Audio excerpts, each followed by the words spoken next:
Hello and welcome to the Discover History YouTube channel, and today we're going to update you on Mayflower 400. And it's an interesting topic purely because most people will assume that the anniversary was actually last year, which was 2020. The interesting fact is that's the year that they sailed 400 years ago. So in 1620 was when they left England's shore across the Atlantic, but we're now updating you to what's happening in the Plymouth Plantation 400 years on, basically. And for those that have not seen our Mayflower 400 videos before, what I will draw your attention to is the big link, and that is down to Edward Winslow, the man from Droitwich, who was educated at Worcester King's School and then sailed along with them and became quite a key character of the whole Pilgrim Fathers or the Mayflower sailing, basically. So 400 years on, if you think back to the videos, or if you want to have a look through our playlist, you'll be able to see in there that we left you really with the Mayflower Pilgrims meeting the native people for the very first time. And we're into April. I want to just update you on where we are, and there's some key anniversaries that are taking place 400 years ago, or what we should be commemorating and celebrating 400 years on. So by February and March 1621, there were a few changes going on, and we know that they'd started to build a settlement at Plymouth, the Plymouth Plantation as it became known. And hopefully you can see in this book here the typical settlers' homes that was being built. And they actually constructed quite a few of them. And remember, the Plymouth Plantation was once a Native American Indian village. So when they first arrived there, they saw what was there. They made use of some of the makeshift huts that was there, and then they added to it. And in particular, they ended up building 7 new homes, very similar to the one there, and 4 communal buildings, which also included a place which they were using as a church.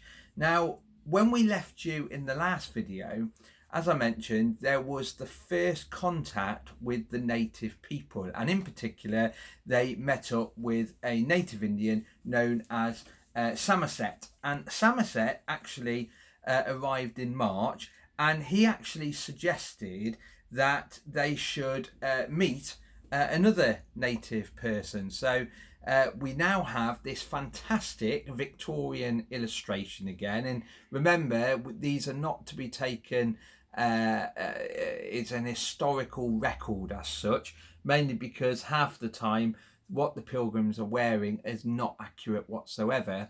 And what actually happened is this native Indian turns up, and this is a man called Squanto, and he spoke very good English. Now, there was a reason behind this.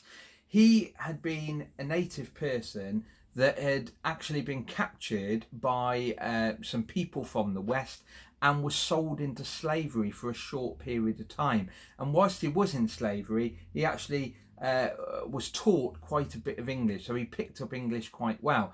Now, as I mentioned in the previous video, one Indian turned up with not much English whatsoever, mainly mentioning the word beer and giving the hand signal really for having a drink, whereas this Indian that turned up has much more English vocabulary, which basically meant that he could chat to them quite a bit. And by the time we start moving from March into April, so when we start coming out of winter and into spring, it was that Indian that actually suggested a proper official meeting, and one was actually arranged, and that was arranged for the 1st of April 1621. And we have another illustration showing the official meeting of the tribal people and of the Pilgrims. And there we have another Victorian illustration. So this is the 1st of April now, 1621, and it shows a peace treaty being drawn up. Now, I will draw your attention to 2 important characters in this illustration. The first one is the native Indian stood just to there, and hopefully you can see that there, and that's the chief Maswat. and he is being called to meet with the Pilgrims to actually finalise details about mutual support for each other, and in a way the first peace treaty between the native people and the Englishmen, as such, these Pilgrims. And the other character that I'll draw your attention to is the man there, and that is John Carver. And John Carver, I have showed you an illustration of him before, and that's him just there. He is now the governor of the Plymouth Plantation. So he has actually met with the Indian chief, and we know for a fact that they agree, and they come together to agree that there would be a peace treaty between the two. So no one of the Wampanoag tribe will take on the Pilgrims, and the Pilgrims will not take on the Wampanoag tribe, and they were going to live at peace together and mutually support each other. And famously, the Pilgrims, with their firearms and their gunpowder, will ensure that the people, the native people, won't get bullied anymore by the more powerful tribes in the area. So the Pilgrims will protect the native people, and their or the way the treaty worked is that the native people would also show the Pilgrims how to live on land that they were not used to. Now, I'm not saying America was very different, but what you have to remember is the winter that the Pilgrims lived through was absolutely horrific for them. And like I said, many of them had died from all sorts of things, from dysentery down to cholera, and also of scurvy. So it was the native people that were going to teach them how to live safely and thrive in that land, basically how to go out and hunt, how to grow new foods, for example. And you have to remember, America has quite a few new foods there. So the treaty is quite an important one, and it was very, very well recorded. We know Edward Winslow mentions it, and remember, he's the man that we are associated with. He's the one that makes us do these videos as such, because obviously we would have no other link with Mayflower 400. And the other person that's very, very important is William Bradford, and he actually wrote a diary from when they set sail right up to his death, really, known as Of Plymouth Plantation, and I believe you can actually view that online. And it's an interesting one because he actually mentions in great detail about the treaty, but instead of putting it in official words as you would do with a charter or anything like that, he is writing a diary, so he puts it down as we would understand it, really. And it's quite an important treaty. The Pilgrims will support the native people, the native people will support the Pilgrims. So it's a very, very important meeting and important treaty that's drawn up.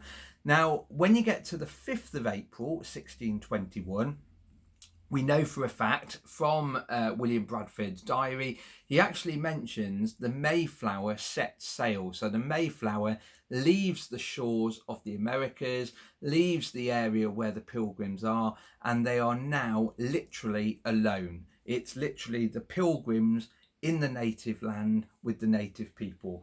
The ship that brought them across the Atlantic is now disappearing onto the horizon. And that's the last of the story that we need to give about the Mayflower ship itself. And I think it's quite sad that eventually the ship ends up in Britain, carries on doing some cargo work for a few more years, and then the sad thing is the ship is actually broken up, so it is no more. The other anniversary we need to remember is not just the fact that they're making peace treaties by April 1621 and the Mayflower sails home. We also have to remember it's also the anniversary of Mayflower 2. Mayflower 2 was launched and sailed across the Atlantic as well in the period that we're in, the start of April. So there's quite a few important anniversaries to do with Mayflower 400.